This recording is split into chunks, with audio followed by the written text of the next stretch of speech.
Hello, Kiv here from dataSights, and going to show you how to set up Shopify. So under connectors, find Shopify and click on add new instance.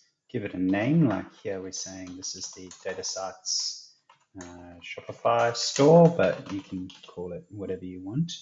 The domain of my store is this little host name here, essentially.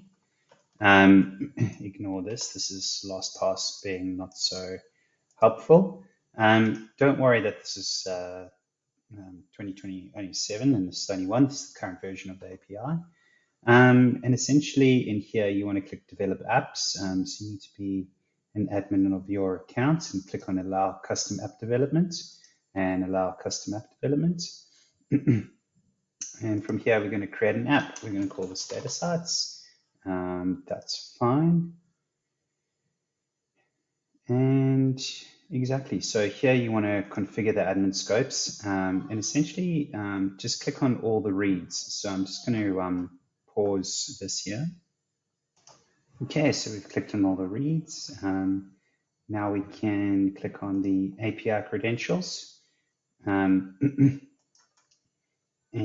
here we want to copy in the API secret.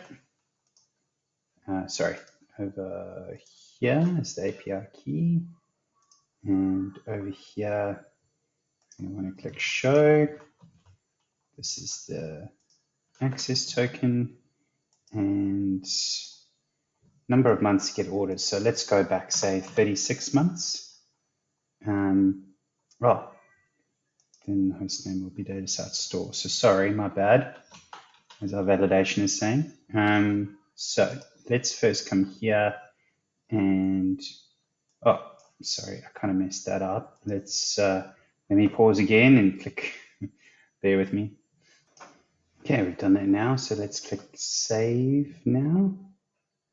Configuration saved, API credentials. Oh, sorry. After we've set that, then we need to click, this is looking more familiar now. So let's install app. Right, reveal token once. Now this one, we actually copy in over here.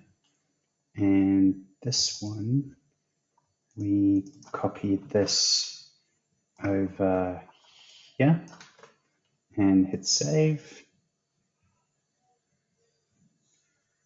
Okay, let me play around a little bit. Sorry, so I got it the wrong way around. The API key comes from here. So API key and secret goes into the API key. And the admin API access and token comes from this one-time one. So from this admin API access token, you put it in here. Now we can click save.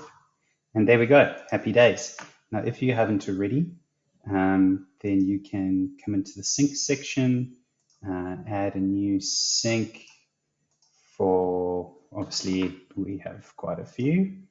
Shopify sync daily, let's go with 3:15 a.m. Hit save. And now we can look for Shopify and trigger a sync here. And that's it. Job done. Thank you very much. Cheers. Bye.